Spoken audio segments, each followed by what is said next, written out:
What if I told you that this can help you lose fat, but this might be holding you back? Sounds crazy, right? Well, today I'm going to be ranking the best and worst foods for fat loss. And I guarantee you that if you start eating these, you can easily lose 10% of your body fat without feeling hungry. And the best part is, neither will you have to give up the foods you love. So by the end of this video, you'll know exactly what you need to eat to lose fat effortlessly. No diet required.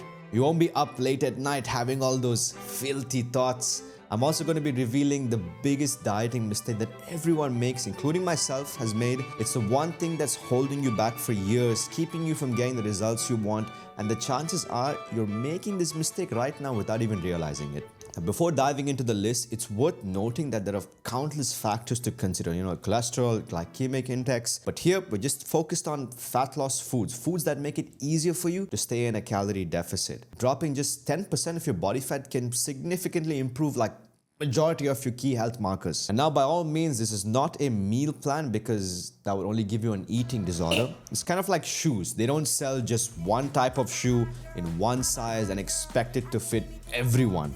Some people would be comfortable, others would be in pain, and a few wouldn't be able to walk. It's just not possible. It doesn't work that way. So today we're going to find the best shoes for you to eat to fit your lifestyle, your preferences, your tastes. Because if you force yourself to eat food you hate, it's not going to last. And the best diet is the one you can follow. I'll be ranking these foods on a tier list from S being like super duper to F being like feet. Think of this as building your ultimate fighting squad. The S tier foods are like your Batmans, your John Wicks, and the Rockies of fat loss. Meanwhile, the F foods are like that one guy who dies in the first 5 minutes of every horror movie. And in order for the food to be ranked into an S tier, it needs to be tasty, because if it tastes like feet, you probably won't be eating it. Unless you're me. I like feet a lot. I remember the first time I actually made a move on my ex's foot. The first time while she was awake.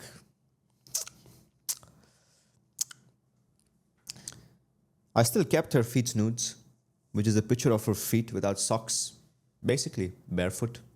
Secondly, it needs to be a high satiety food, meaning it keeps you full for hours after eating it. And we measure this by looking at the protein and the fiber content, because when it comes to suppressing appetite, they are black belts in the game. Think of protein and fiber like two massive jacked bouncers outside club stomach.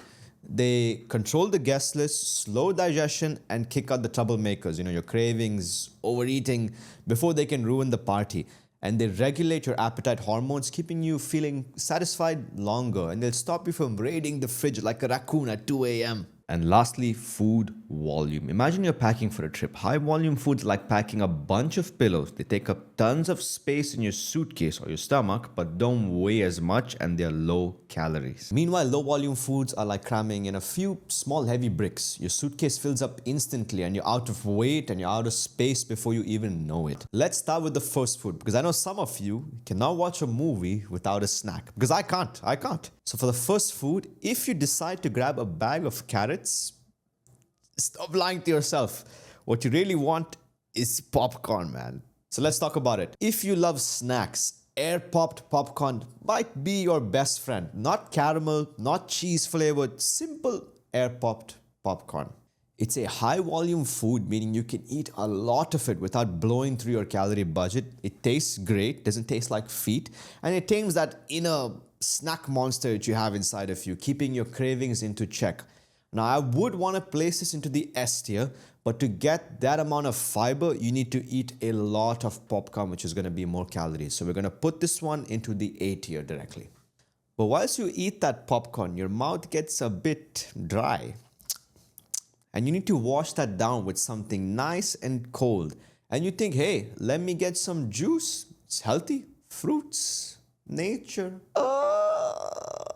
If you want your fat to disappear, calorie deficit. Fruit juice is still calories. And when the fruit is juiced, it loses the fiber content in the process. So for fat loss, it might not be the best option. So I'll be ranking it in the D tier. If only there was a delicious 0-calorie drink.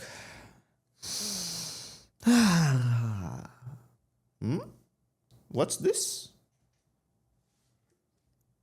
Coca-Cola.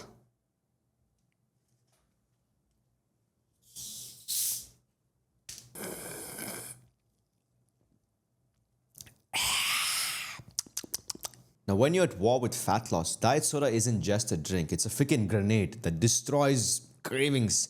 It clears the battlefields. You live to fight another day. There was even a study which found that replacing calorie beverages with like water and diet soda led to a 2.5% weight loss over 6 months.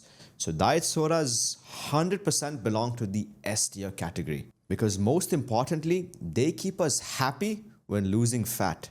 Because if Papi is not happy, then Papi is raiding the fridge at 2 a.m. like a raccoon. The raccoon is always looked at like a bandit, a robber, a criminal. No one understands the raccoon. He just wants to eat, be alive just like you and me, like normal people. Now, to keep the raccoon happy at 2 a.m., grabbing some nuts might be one of the worst things you can do. I had this training partner in Jiu-Jitsu who was always frustrated about his progress. He trained hard every session, he lifted weights after class, and even ate clean. But something wasn't adding up, and every time he asked me what was wrong, I started sweating like I was in some kind of police interrogation because he was doing everything right. So one day I audited his diet, going through everything he ate. Everything looked solid, until I asked him one question: what's your favorite snack? Nuts. Now, although nuts are loaded with healthy fats, which are great for heart health, brain function, and even hormone balance, they are extremely calorie dense and super easy to eat. You could eat a mountain of nuts and not even feel full. Nuts are like those small, silent farts, the most potent but deadliest of all. They're also low in protein and therefore belong to the poor D tier. But the raccoon then opens the fridge at 2 a.m. Kablam! He sees a creamy, tasty, high protein, high satiety, low calorie, packed with nutrients snack, loaded with probiotics which supports gut health, improved digestion, reduced bloating, keeping your stomach and your muscles happy. Greek yogurt. There's no question about this, it belongs in the S tier. Now, when it comes to high protein, high satiety, probiotics for your gut health, Greek yogurt has a long-lost twin brother, cottage cheese, which sits right beside it in the S tier. Greek yogurt is like Batman, awesome to take into war with you. But just like how Batman has sidekicks, Greek yogurt does too. And some of the best sidekicks for fat loss, honestly even better than Greek yogurt itself. Fruits like strawberries, blueberries, raspberries, blackberries, they are super high volume foods, meaning you could eat a shitload of them and it would be hard to overeat them, even if you tried. They are low calorie. Berries go right beside the Greek yogurt in the excellent S tier category. Another honorable mention in the fruit category is watermelon. It's super sweet, refreshing, it's packed with hydration, low calorie, high in water content, and can be a perfect swap for dessert when you're craving something sweet without all those extra calories. However, it goes in the A tier because it lacks protein and fiber. Now, be a bit careful with fruits like bananas because they are nutrient dense, convenient, a great source of natural energy, but they're higher in calories. They're an amazing tool to use before a workout, but ultimately for fat loss and being in a calorie deficit, I'll put them as decent in the C tier. And another controversial fruit is the avocado. They're one of the best fat loss friendly fats, highly satiating, packed with fiber and nutrients, but they're high calorie and low protein, kind of like a sugar daddy. They provide a lot of benefits but also come with a high cost. And high calorie is a very important factor, so I'll put them into the B tier. Now back to the Greek yogurt. It has even more sidekicks to help you beat your fat loss into the ground like it owes you money. And this one tastes like chocolate. It is chocolate actually, and it would help satisfy those chocolate cravings. Cacao nibs. They're high in fiber, very versatile. You can easily pair them with your yogurt, your protein shakes, oatmeal. They're such an excellent tool to keep you in the game. I was initially putting them in the S tier, but not everyone loves dark chocolate and it's a moderate calorie level. So control your portion sizes, but ultimately it belongs in the A tier, rightfully as a really good tool for fat loss. But the best toppings you can go with are basil seeds, chia seeds, and flax seeds. Tiny, but mighty and powerful is what I always tell my dates after finishing. And the louder they laugh, the bigger my tears fall. These seeds are loaded with nutrition. They're an excellent topping and they keep you full for long, belonging directly in that S tier. So if you like them, you're lucky. And one of the worst mistakes I see people making is mislabeling food to be healthy. Like these Zen people say, granola is so healthy. My darling, it's yummy, but it's super high in calories for such a tiny portion. I can make my belly this much bigger with just 2 bites of granola. But if you really love them and want to eat them, fit them into your budget, do more steps, eat cleaner meals, but they belong straight into the F tier based on how calorie dense they are. Now, if there was one food I wish I did not hate the taste of, it would be eggs. Because they are one of the most nutrient-dense, protein-packed, satiating foods you can eat whilst losing fat. And they're super versatile, making them one of the best fat loss foods available. You got your scrambled eggs, sunny side up, omelets, you can do whatever you want with them. Not whatever you want, but they belong directly in the S tier, but maybe I'd consider putting them in the A tier, considering that your mouth smells like a chicken's ass after eating them. And with eggs comes bacon. Now, we don't want to dismiss bacon and directly throw it in the F tier because they're high calorie and processed foods. Because leaner cuts of bacon like center cut bacon or turkey bacon are lower in fat and calories than regular bacon, making them a really good choice for fat loss. Leaner bacon is like a reliable pit stop in a long race. It's not the ultimate performance fuel, but it keeps you going, keeps you happy, and stops you from wanting to quit, and you enjoy the process as well. They aren't as high in protein per calorie like other meats, so they don't make it quite into the A or S tier, but they still have a place. So I'd be putting them into the B tier if you eat them in moderation. And now for the top protein big boys we've all been waiting for. Not only are these foods the top foods for fat loss, but they're very easy to use when you go out to eat and have some fun, while also respecting the calorie budget, because most of these restaurants have dishes with these. And if the fat loss had a draft, chicken breast would be the first pick every single time. It's the LeBron James of protein. Chicken breast, easy to prep, the ultimate fat loss food. S tier. Now, chicken breast might be the undisputed king of lean protein, but what if I told you there's another contender? One that not only keeps you full, but also boosts your brain, reduces inflammation, and even helps you burn body fat more efficiently. Fatty fish, salmon, sardines, anchovies, even tuna in general, any fish. High in protein, omega-3 and fatty acids, they're black belts in making you feel full because of the combination of protein and healthy fats. S tier, directly. My favorite of all, lean beef. Super high in protein, delicious, extremely nutrient dense and heavy. And you're gonna feel super full eating lean beef. Meat. Now, if you're worried about the health risks from lean meat, a new study in Nature assessed the effects of unprocessed red meat on diseases like type 2 diabetes, breast cancer, heart disease, and the study found like really weak associations between unprocessed red meat and certain diseases like cancer, breast cancer, type 2 diabetes, no association with heart disease or stroke, and it even suggested that high fiber and fruit and vegetable intake may eliminate any potential risk. And by focusing on protein, you won't end up skinny fat and weak once you lose weight because you've preserved your muscle. You'd be ultimately building muscle and losing fat at the same time. Meat might also be a little bit better than chicken because it's rich in iron, zinc, and vitamin B. Just make sure the cuts you're eating are relatively lean. And if you're ever at a buffet and you want to do max damage, eat these meals last because they'll stop you from enjoying yourself and they'll fill you up real quick. And for the last meat cut, which is also great but doesn't belong in the S tier because it's a little dry, less versatile, and not as nutrient dense, turkey breast, which is still a really good source of protein, low calorie, tastes good, but belongs in that A tier. And if you want some plant-based options, we have tempeh and lentils. Tempeh is an easy to digest, high protein food with a complete amino acid profile, but compared to the meats, it's slightly lower in protein and higher in calorie, so it belongs in the A tier, but still a great option. And lentils, because they contain a good amount of protein and fiber to keep you full, so it's a great tool to slap hunger in the face. It doesn't belong in the S tier because it's not a complete protein and lacks some amino acids, so we're going to be moving it to the A tier.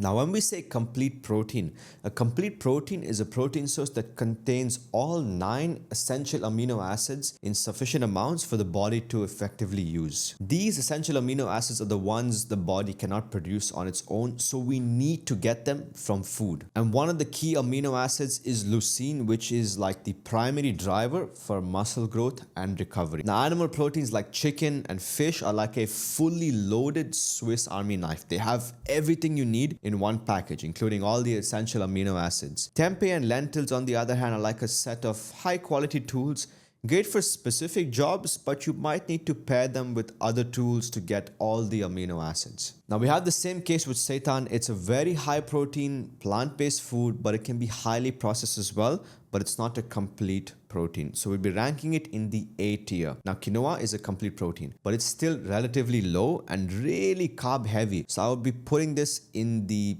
B tier. Now listen, you could watch this entire video, take in all the information, but if you don't actually absorb it, it's not doing you so much good. Same for the food, same system. Just because you eat a high protein meal doesn't mean your body's going to be using all of it efficiently. That's where the DIA scores comes in. The DIA scores measures how well your body absorbs and utilizes the essential amino acids from a protein source. And if you're serious about getting the most from your diet, this is a factor you don't want to ideally ignore. Now, yellow split peas and edamame are great plant-based sources of protein, but when it comes to their DIA scores and absorption rates, they fare slightly lower, placing themselves in the B tier. I used to be that guy who skipped breakfast. I'd wake up, rush out of the door, and by mid-morning have no energy to do anything. I'd be so unproductive. I was never an egg person. But then I finally found something I like and enjoy. Oatmeal. Not the boring plain oatmeal which your grandma makes for you. Oatmeal loaded with protein, berries, cacao nibs, and cinnamon. It's a great slow digestion, high fiber, and it's very versatile. It's an excellent source of energy to get you going. And as they say, breakfast is the most important meal of the day. So this one could be a great meal for you to start your day with. It is low in protein content though, but you can always add a scoop of whey protein. However, it's still carb heavy, which requires portion control. So I'm going to be placing it into the A tier. Now, one of the biggest mistakes I see everyone making, and usually it starts like this. Let's get my shit together and start making some good changes. So far, so good. Until they say, I'm going to completely stop. Kablam! You immediately kill whatever progress you were trying to make. Trying to cut out all of your favorite foods is like saying, I'm never gonna wank again. And we all know how that ends. For most people, you cannot just go cold turkey on the foods you love. You're setting yourself up for failure. Your nutrition should include ice cream and cake from time to time. You cannot be at a birthday party and eat a bag of carrots while everyone's eating cake. You'll cry. You cannot just suddenly cut out all your carbs. You need them for energy. And maybe you like them. And please, whoever needs to hear this, carbs are not the enemy.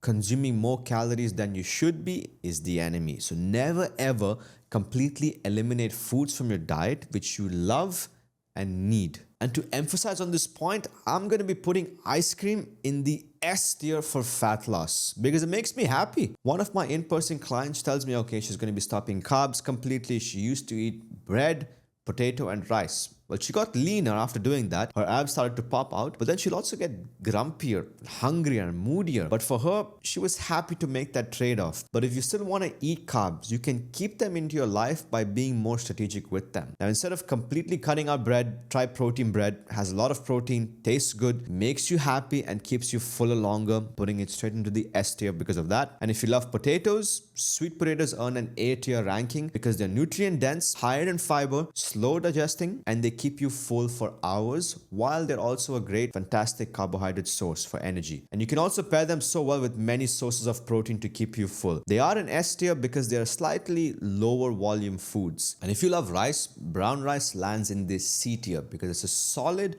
whole grain carb option, offering more fiber and nutrients than white rice whilst being less processed. However, it's still a calorie-dense, carb-heavy food that doesn't provide much protein or satiety on its own, and there are going to be so many better options. Now, there is also a little bit of misconception with pasta. I used to think that when I was younger, trying to build muscle, pasta lands in the D tier because it's high in calories, easy to overeat, low in fiber, and lacks protein. For the next one, I'm guilty. I don't eat them as much. I would love to start incorporating them into my diet because they're such great tools. Collard greens and artichokes. Two of the best fat loss vegetables there is in the business because they are low calorie, high fiber, packed with all the essential nutrition you need, and collard greens provide massive volume for almost no calories, keeping you full while delivering all the vitamins and minerals you need. And artichokes are one of the highest fiber vegetables, helping you with digestion, reducing bloating, and keeping your hunger in check. And they're both super excellent choices for feeling full and nourished while losing fat. But for the taste factor, I would not put them in S tier, I'd put them into an A tier. I saved the best but the worst for last. Now imagine eating 600 calories in 60 seconds and still being hungry. Because that's what peanut butter could do to you with just one spoon. I used to believe it was a high protein food because that's what the internet was saying about it, but peanut butter lands easily in the F tier because it contains some protein and healthy fats, but it's extremely calorie dense, easy to overeat, and provides barely any satiety for the calories. Many people think it's a healthy fat loss food, but in reality it's one of the easiest ways to accidentally consume hundreds of extra calories without even feeling full. This might be what a tablespoon of peanut butter looks like according to us, to the label, but this is what we actually do. Now that you know what good food choices look like, the goal should be simple and consistency in your approach. Choose only the foods you like the most or hate the least. Pair a good source of protein with a good source of fiber and you're golden. I'll also be sending you little nuggets of advice that would rapidly speed up your fat loss progress, and if you want that, links in the description. Now if you know that you don't like meal prepping or don't have the time, then you're not going to be too happy about that. You're going to want to get in some of that action. Grab them and tell them, look, you piece of shit, I'm tired of being a chubby mess. And if there were 3 words I said to anyone I coached, it takes time. Just look for small wins and stick to the plan. Just do it. Now, by eating these foods, you'll be increasing your chances of putting yourself in a calorie deficit, getting leaner, but it's one tiny piece of the puzzle. If you'd like to solve the entire puzzle when it comes to training and fat loss, in this video, I cover every single step that Ishi did to lose 27 pounds of fat in just 93 days. All you have to do is copy the system.